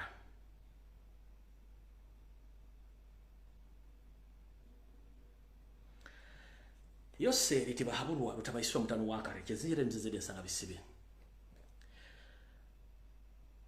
katusubira nti bannayuganda tobayita basiru nga gobolowooza ekisingira ddala lwaki batulwana nga sinagenda mwena kyemutannategeera mu Uganda nabagamba yose lyasobola okuspendinga sente ku media dani okugula eddagala kubanga amanyi media bwagikozesa kati mu Uganda mwenna njala mukkiriziganye nangu batwawukane mu Uganda yose abadde akimanyi nti ebyobufuzi babikolera ku TV na ku radio ngera balina bambe ba pale ba setting abogera ebyobufuzi nga omuntu olw'omukaaga oba ku radio olw'eggulu na ku program simanyi media sereko zaako ne radio endala nga kubeera kabayita bakafulumbya obufuzi nga babuulira Uganda yonna ebyobufuzi era nga nammwe mutula ku TV nga mwezi baku radio nga omusajja yayogedde nga mwe temusobola kweyogera bya bufuzi kati Museveni ebimeza byajja yagenda okulya nga abasajja n'abakazi bafuwa omuliro agamba wait a minute ebimeza mbiwezi n'abiwera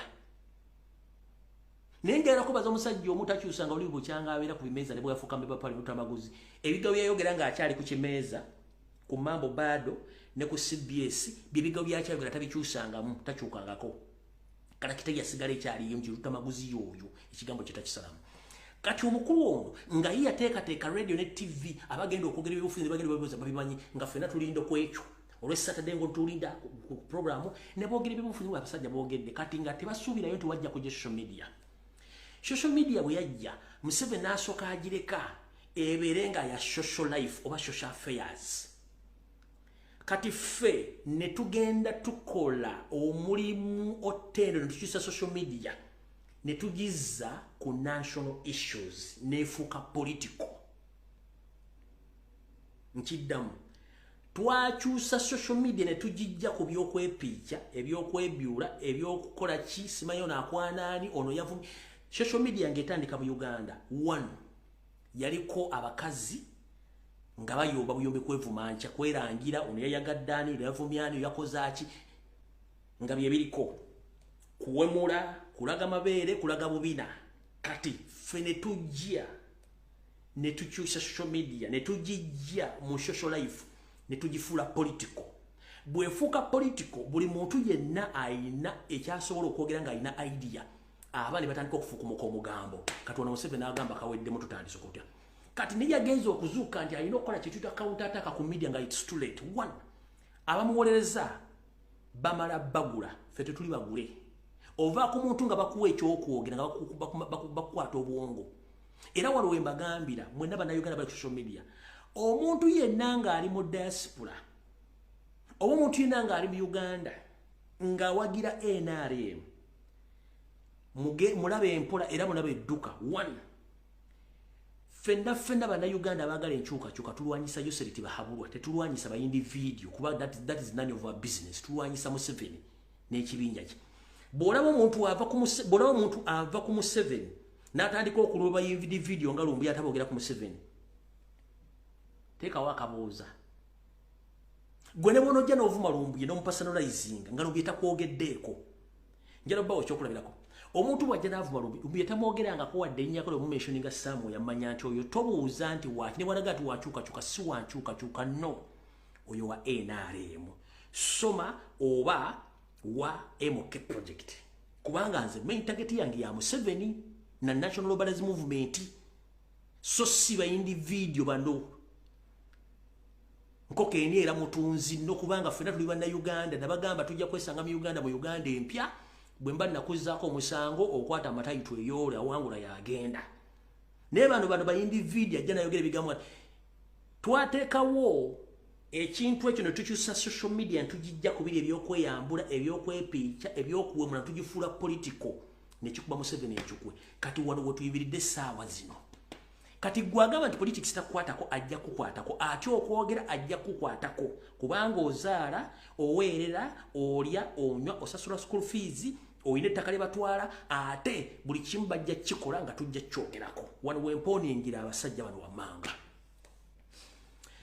Yoseri tibahabulwa tabasira mutano wakale ekyensiri temuzizide nsanga bisibe na nyini kabuyonjo etambula n'akabinja kakabatuusa kaagala okutwala eggwanga Uganda n'okusanyawo Abaganda kuno kulabula eggwanga Uganda wamu ne mukulu waayo Buganda si mmwe musooso balwanyisa. Omufuzi w'amatwale yalwanyisa Buganda ng'alina essente n'emmundu yalemwa. Lumu Abayisirayiri bayagalako okwetikka Buganda bagitwale yalemwa. Obote najja n'alemwa. Amin Dada najja n'alemwa. N'abalala ne balemwa. Kati mmwe abali mu overstay ng'ate tubadde twabayamba werijja ku Buganda ogisaanyeewo nti ogituna wogenda jjijja kubanga sebaggala miryango ne beerabira okuggala nkiddamu sebaggala miryango ne beerabira okuggala ogw'emmanju. Onyigiriza Omuganda, onyigiriza Munnayuganda n'afuna ekitambula n'afuluma eggwanga lye ogenda okweyeeya. Basanze enkulaakulana mu nsi ziri ne bayiga. Bafunye ensimbi bayize. Basomye bayize. Abaliyo ge mawanga g'otulugunyiza omuli Abaganda, omuli Abasoga, Abanyolo, Abatoolo n'Abanyankole. Kati bonna ogamba nti ogenda kutta amawanga agamu ogasaanyeewo, abasinga obungi baafuluma dda bali Uganda abo bagenda okudda. Nkujjukiza Yoseri n'akabinjako Abayisirayiri babatta mu kirindi. Hitira yatta Omuyisirayiri nga bw'ayagala. Ne batukako n'ekiseera balowooza nti baweddewo. Kati bali luddawa. Falaawo yabonyaabonya Omuyisirayiri. Abaasigalawo ne bagenda ne bakola ensi eyo etasongebwamu olugabo olwaleero. Butyo buli munnansi gotta alina muganda we alinako waali asirise. Mukulu okusirika si busiru. Okusirika si busiru. Ebiseera bisinga ate omuntu asirise teyejjusa. Naye nkubuuda kabere mwana wo kabere muzzukulu wajja kikombako. Okwebuzaabuza ng'afukaana abantu gonna mazzi.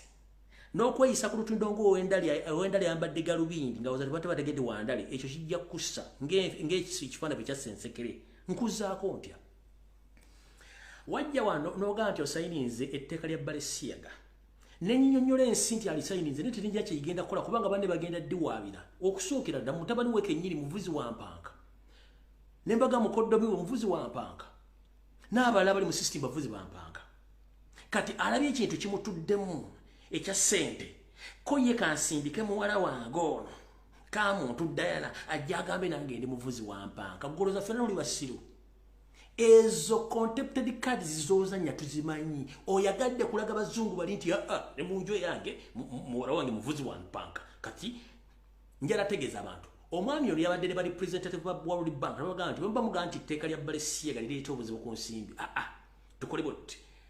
Kalicha yaffe yabaddugavu mogimanyi tekkiriza kuvuga mpanka. Etteeka twaliteekye tutagwe tugenda ku prostitutinga. Tetulina gwe tugenda kusiba.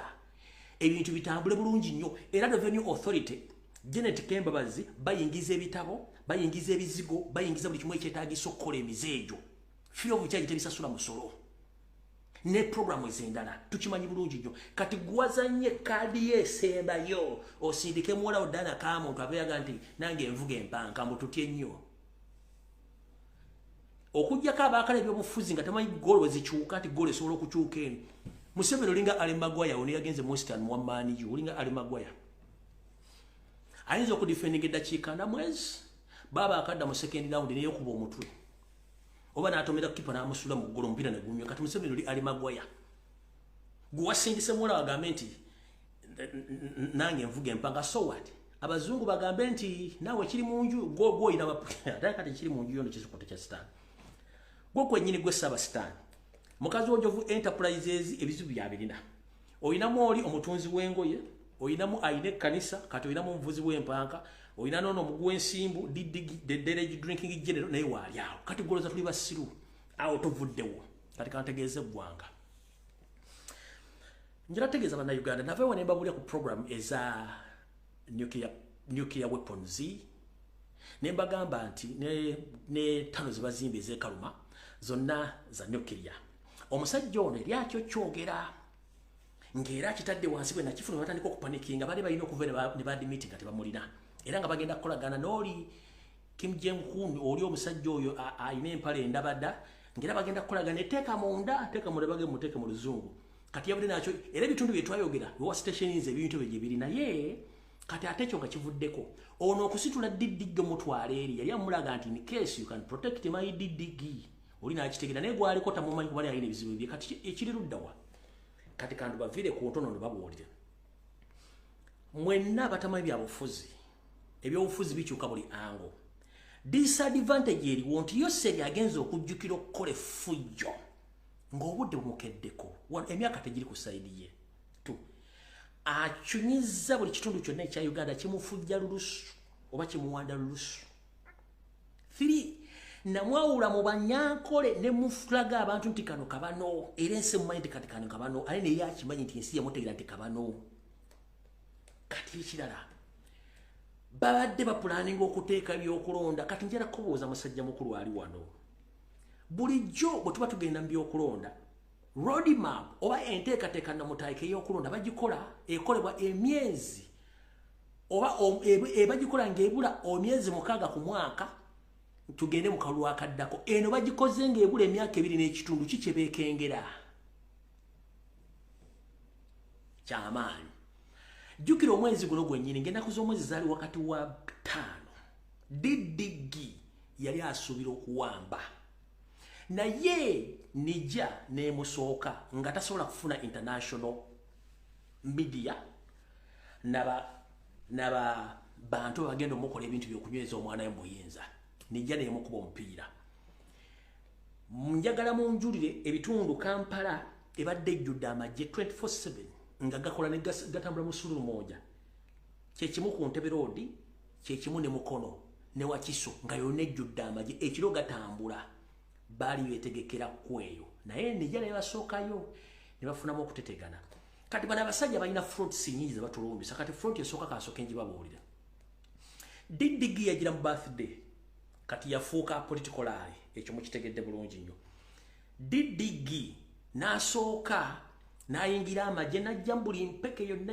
yandibadde emulemesa naye mukyalimu endala n'ageefunza diddiggi n'agenda mu bannabyabufuzi abasinga obungi ng'agenda bakuba ekibiina kimu ku kimu bakikuba bakijjawo kidda ku sayidi yaabwe diddiggi ne mutaata we ne bakola ekintu ekyokuŋŋaanya ba palimenti bonna badde ku sayidi ye ndowooza almost kati alina 40% abali ku sayidi ye kiri kye mwalabye n'abatulege Sadolini mukyala Magogo Ombwati eyazimbye State House ye ekyo kyekyabadde kituyita official assembly ey'okwassembulinga ba MP bonna abakkiriza mwani mu diddiggi era nga Anita Amongi ye official sponsor owa Parliament ya Uganda nga in case of anything waguddewo ekintu kyonna institution zonna abazirina nga zimukuŋŋaaniddeko nga zimukkiririzaamu ye nga ye kuba Parliament yemu yekola amateeka getutambulirako ng'eggwanga agalitimizinga omuntu yenna kati diddiggi bwabanga ne Parliament abagirina kitegeeza ne bwakola ku ebibiina by'obufuzi byonna yabiddiza bami ba Parliament bali ku sayidi ye amagye agalina kati balina olutalo mu famire baga akaluleke sigenda dwogerako bajja kwekuba ffe tujja kufunawo tufuna bulungi nnyo kati ekizibu ekiri kikino diddiggi akimanyi nti bwagamba agenda kukola ku tajja kumanya kigenda mukuba gye kigenda kuva kyovula nti bannagikola ekigenda omukuba takimanyi kyovula tanakola kweyo yandibadde yagikola dda kubanga akimanyi bulungi mu magye muno mulimu abantu batamwagala kyekisookera dda ekyokubiri kati ate diddiggi bwayagala okuwamba eriyo abamulindidde ku lujji bati bagageza amugamba geza nga Biblia wegamba nti bw'olimala okubba buti naye bali kunyaga kati waliwo abamulinzi olunyiriri mu Bayibuli alukole lutuukirire amalo gamba nti akikutte si ananywa agangayira si anywa n'agangayira bamulinze bulinzi akinyegeko nti yakikoze ne wikitesobola kuwera kagube mwezi kati ekizibu kyabwe kyabala kiri ekizibu eki kimu mbajjukiza nti yalina kudita eyo bibiina by'obufuzi yalina kusooka yasooka mu DP. Next target yali National Unity Platform. Kudita yasooka mu DP. Next yali National Unity Platform. Naye kamwa kwogera n'enkwata embata zaaneti nenziteekaawo nenziga mbeera temujja kuvaawo.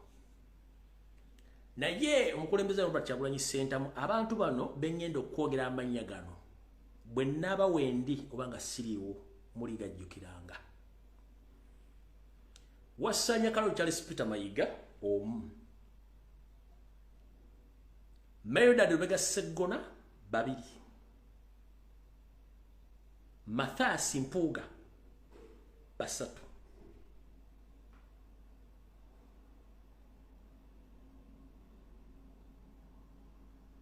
abasi basatu be-mentionings basatu. Kuliko omusajja w'Eggomba oyo MP w'Eggomba w'Ebutambala Muwanga Kivumbi. Abo bana ompulya bulungi, abo bana. Kati abasigadde bajja kuba mperekeze nkiddamu Muwanga Kivumbi, Mildred Lubega Sseggona, Mpuuga Mathias, Wassanya Kalo Charles Peter Mayiga, amanya genkuwadde ago ana abajja gobera bugoberezi. Olwenda kuzo mwezi 16 omwezi ogw'omunaana 2023 biri bigambo Lumbuye yabyogedde muli kajjayo ndi mu saati ya kiragala, ndi mu t-shirt ya kiragala, mujja bijjayo mu bizannye nga byogedde amanya mentioning ameka ana awe ba designer abaagala okuteekawo ekintu ekyo. Naye bagamba nti ekikutta obudde kimala ne kibuta. Linda Kigweyo afumita mboobo ebyange wenti byembyogera ne bivaayo ne musirika. Kati awonawo onvuddewo saagala kulwawo. Era mu abamanyi abasomera ebbaasa abasomera ebbaluwa mu bbaasa mulaba obubonero kituta signs and symptoms ekigenda mu maaso. Naye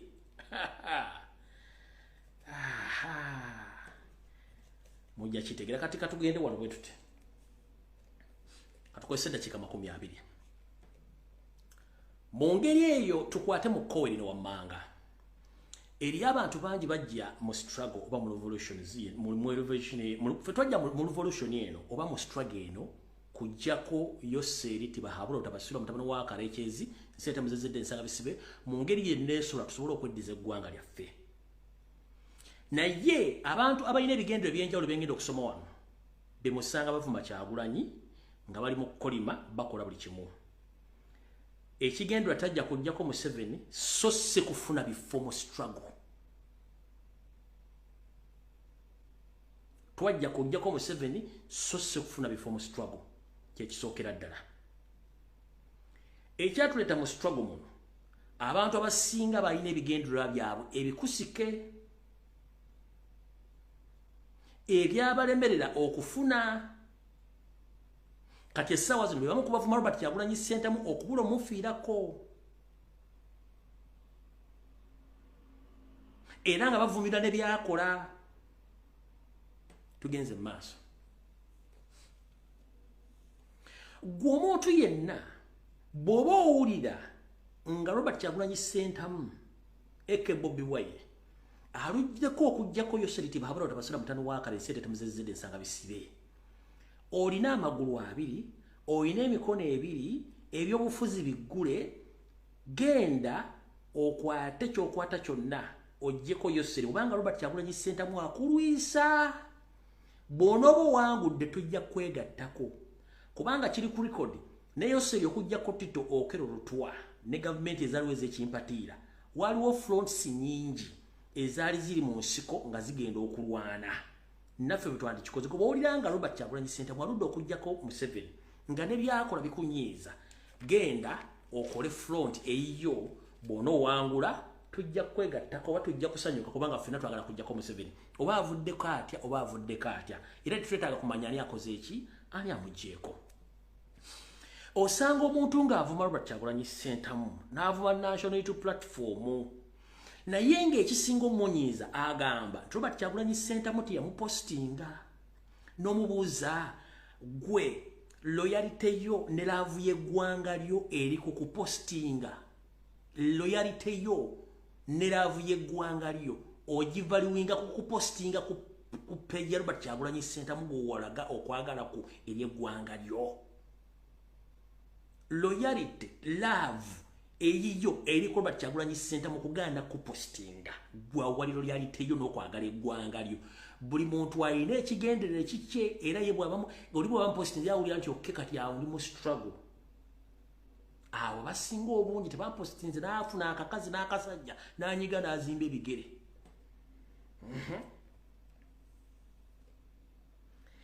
oli najja n'avuma Robert Kyagulanyi Ssentamu era n'amunyiigira mbu kubanga bwe twali tutandika struggle mbu live zaali nnyingi nnyo Robert Kyagulanyi Ssentamu yagaana okujja okujoyininga live stream yange agijoyiningi ku ddiru ki gwe ng'ekyakunyiiza kubanga teyajja ku live stream yo nekikunyiiza gwe loyalty yo ne laavu y'ensi yo eri kubanga Robert Kyagulanyi Ssentamu teyajja ku live stream yo oli najja n'agamba nti nze ebyobufuzi kubeeramu ssente era twetaaga ssente kati nze njagala people power oba nuupu empese ne batemampadde ssente sibiriimu kubanga it's all about money waakaziri olina emyaka 47 obadde okola ssente emyaka gyonna zezo z'okola ziri luddawo zetosobola okusevingako kubeera okwagala ggwanga lyo goza ffenna singa twali twagala ssente singa tukyakola live bona balidde ssente za Museveni balowooza batya boogera batya nga gwe mentality yakola nga tebatakuwa olina kubeera kwagala gwe nga bakuwadde ssente nze kubanga tebampadde ssente teyazze ku live yange simanyi namukubidde essimu teyagikutte gwe levo yo olanga eri mukuwa ssente teyazze ku live yo namukubidde essimu teyagikutte gwenga loyalty yo ne love ku nsi yo eri kugaa nti namukubidde essimu teyagikutte kati nenyiiga nnyo ojja kunyiiga obalukenga bomu nga tagikutte kubanga tomanyi buzibu ki bwayitamu to learn a political party and to be a politician abantu bakuvuma buli lunaku abaana babatta babawamba every blame ejja kugwe amanyi n'atamanyi ableminga gwe tokimanyi golaba family ne mukazi w'omu n'obwana bubiri bukutawaanya n'otandika okukaaba n'otandika okunyiiga akaana kapamye mu mpale akaana kayya amata soda taliiwo omukazi aluddeyo ku mulimu gwe kennyini olina stress z'okumulimu bakugobye n'onyiiga nga just onyigira mukasaako ka family yo naye ozanyisa omuntu alina obuvunaanyizibwa obutekinga over 45 million Ugandans n'abantu abatokyalindibwa n'abattibwa ne pressure muliko family yo gye mukazi wo n'abaana babiri bakutawaanya okumanejinga naye omanyira omusajja alina pressure y'abantu obukadde 45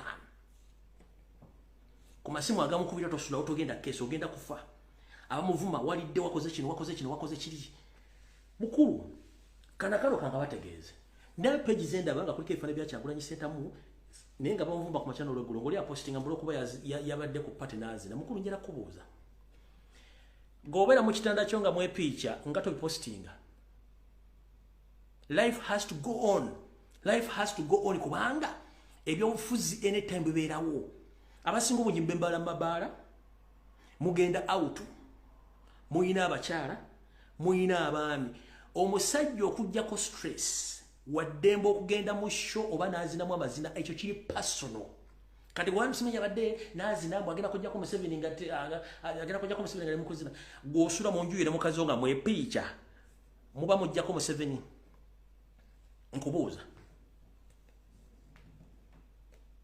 obeera mu nnyumba yo nebbaawo oba ne mukazi wo nga mwepiica gwavuma Robert Kyagulanyi Ssentamu obudde bumala nga weepiica waki tojja nejjako Museveni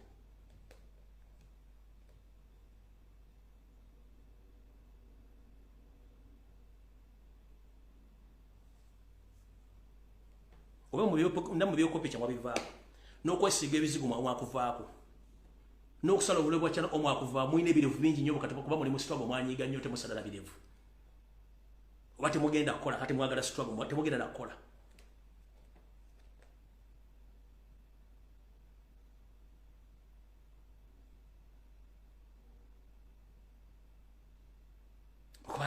yabadde azina mutateekeddwa kuzina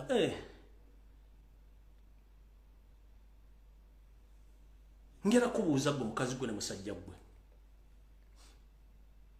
Museveni yavanga mu nsiko n'agenda n'atawula agende Tanzania n'addayo Sweden n'azaala bano basitaani abato bonna kyamujjako right y'okubanga agenda n'asanga mukazi we ne beeyagala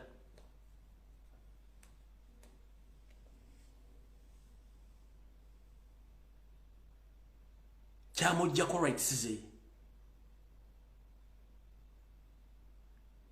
njagala omuntu omukulu ajje kuno akola live nga vuma lwa Kyagulanyi sentamu ombuulire walabako dignity ng'ayonsa omwana mu struggle mu Uganda ng'amuyonsa we yamuzadde wano nga mu 1996 mu struggle metebako njagala mu 1996 lwa bawangula utanjala dignity ng'ayonsa omwana mu 1996 wano nga bawangudde ekyo kya identifying nti omuntu life goes on waliwo struggle but life goes on omuntu alina oddembe ky'okukola kyalina okukola ne muntu malako obutabu simanyi kati Agenze mukuzina abadde ayagala akole ki alime kusanyukamu gwokimanyi nti omuntu okujjako stress abamu bakomekereza bagenze kunywa njaga abamu bakomekereza bagenze mu bbaala abamu bakomekereza bagenze kukola binagenda n'atuulayo n'asirika omusajja muleka afundeko fresh air kuba namwe kenyini mufuukidde zimbwako mwayika windows temutegeera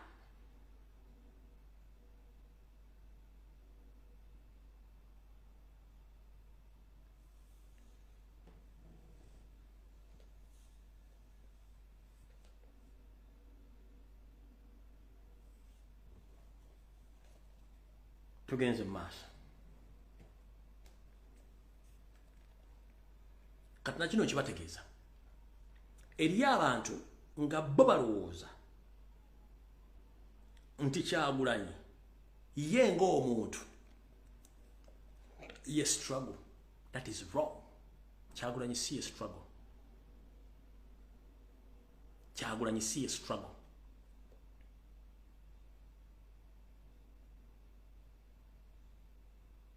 Struggle banna Uganda. Kyagulanyi bataliwo Museveni afuge eggwanga alifireko kubanga Kyagulanyi taliwo. Kakucho kulabirako. Mukumulira kyenda mwena. Abanyarwanda basituka okuva Uganda nga bakulembeddwa mu mugenzi Frederick Rejema. Bwe batuuka Rejema n'opesa sinaafa. They had to call Pilato. N'atwala olutalo maaso. So that is it. Soli mukulembeza tukulembera bukulembeza struggle yo nga gobolya nga struggle ekutame you can osobola ogivaamu. Bolya nga eruddewo nga Kyagulanyi agiyisizza osobola okukuta ofuna avenue endala gwe n'ogenda n'okuliyo ku speed kubanga ye tactics ezize ayina engeri gy'akolamu ebintu bye. Goba olenge yeekulwisizzaawo oyina engeri gy'osobola okukolamu ekintu kyo. Ekirala Kyagulanyi si ye struggle ye ggwe ebigambo by'oyogera okulabisa kwolabisa n'ebintu ebikolebwa.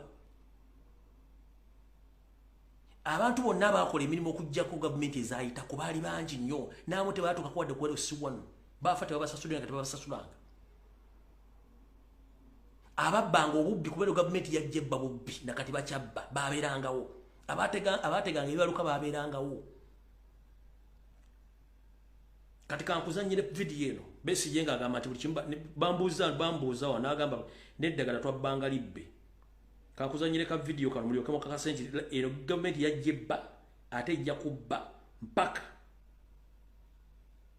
nga mutegedde. Kankuzannyire ka video kano kaakano agenda kubulya nti twali mu nsiko nga tujjanjaba abantu nambuuza mwajjangawo surprise naga twalumbanga amalwaliro g'eggwanga ne tubbamu amalagala. Kati gwe kyo kikulemye okukola buli kimu okitadde ku Robert Kyagulanyi Ssentamu naawe okola ekikyo oba ofoominze gundi ey'ebibaluka gifoominge nga gwogenda tetwetaaga kumanya bwe tunaasinkana tunayita mukaakano kankabazannyire. Now what's your job with the NRA? My job has been mainly in the deliverance of medical services, both to the soldiers of NRA and to the population around our areas of operation. And you run the medical facilities for the mobile brigade of the NRA? That's right. What sort of work does that entail?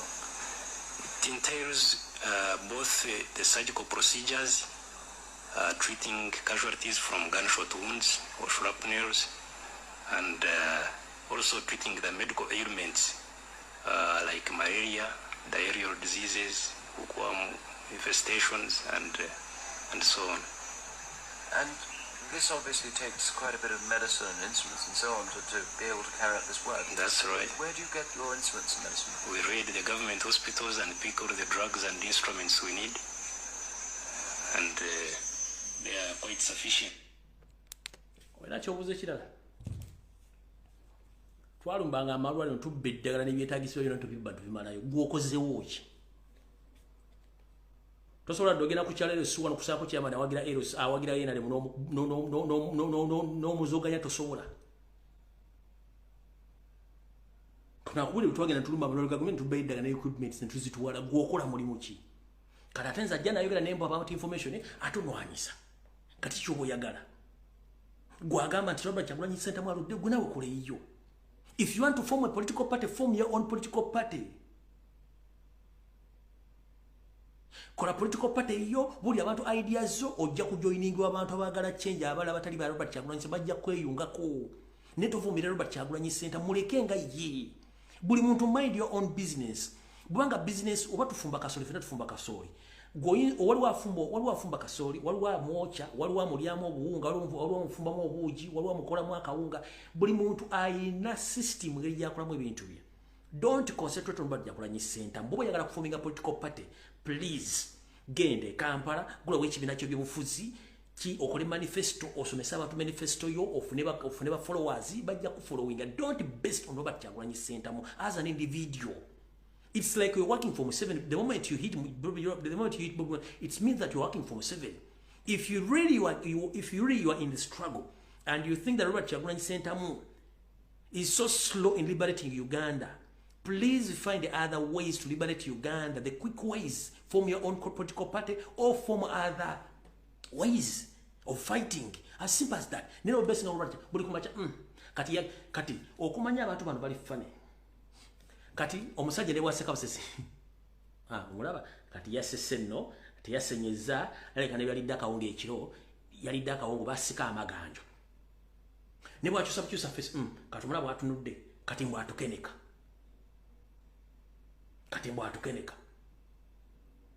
nali nyenyonyi nagende kati mbwagenze kukola yoki agenze kulya bulamu badde yagala ali nnyoko mukati atuta abaana be abatutebwe kulya se obadde oyagala atwale nnyoko batwalaani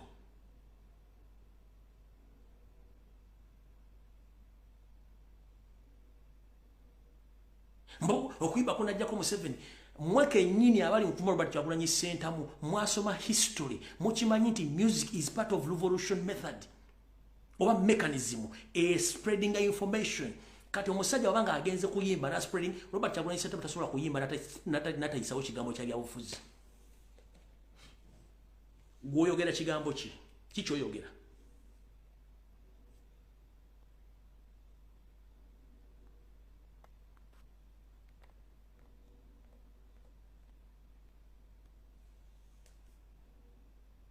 kyoyogera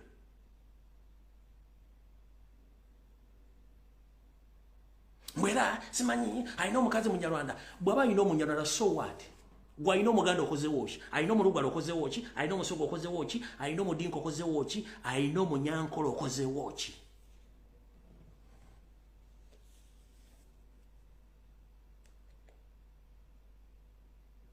kubanga mwakimanyira nti gundi wabera yes waliwo akabinja ke tutayagala nga nange ndi against nako but it doesn't mean that bonna bafu si bafu. Eyo mechanism yabalema mwagamba Museveni aleta chigwe mbwe NUP was formed especially for Baganda era NUP bagikola ngeringa kabaka yekati it's like kabaka yekapate mu yabaganda Kyagulanyi n'abalaga nti aleeta abantu bonna abateeka close to him from different parts of the country.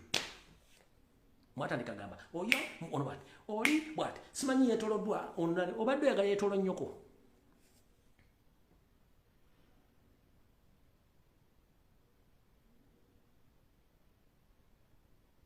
kumusajja ne bwaseka it's a mistake ne bwayambala esati it's a mistake ne bwagenda natwala abaana oba ku ssomero it's a mistake ne bwakola atya it's a mistake. Kati mwaleze n'ekifaananyi busimanyi ate Solomoni ali ABCD mukulu eno Uganda gye muzanyira bwe mutaave moyo mechanism y'okwesiruwaza mujja kifeesinga nga mukizza munda nga kitokota sekisaani kirimba buulira muyina kutandika kintu kimbuli omukola ekiki ekijjako Museveni tolinda Kyagulanyi oba wali bataliiwo mujja kujjako Museveni oba wali bataliiwo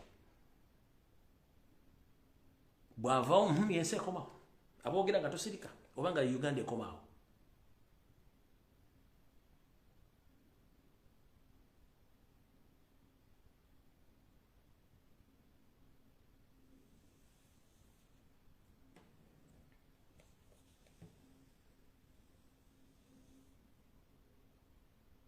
Bafounder member ba NRM bafa dabo na Museveni yasigadde n'abantu abatono balinga basatu babiri abasigadde bonna bafa bano bakyagenda naffe kye tugamba ffe naffe tugenda kuvawo ejjija abala nga batusinga okubeera ababi aboogera nga bazibu nnyo kati gwe toddawo n'otandika ogamba ate simanyi please don't focus on Robert Kyagulanyi Ssentamu focus on the struggle and love your country as simple as that. Even if Bobi Wine is available or is not available, we shall continue with this struggle. Go lango jikoye, don't abuse him, please. Just dake mabega katono ode wali osiriko otule. Kakana, jamu please. Bo lango jikoye. You are somehow confused. Dake bali otule. Abalaka batambule. Kubanga tukimanya abantu mukubo bako wedi abakola ngala nze nkivudde mu nkikoyi. Let others move. Museveni yatandika okustruggle mu 1955 plus 19 yatandikira struggle yajiwangula 1986 kati gwe tutandise wano 2018 abala muyingidde wano 2021 nga tugenda kulonda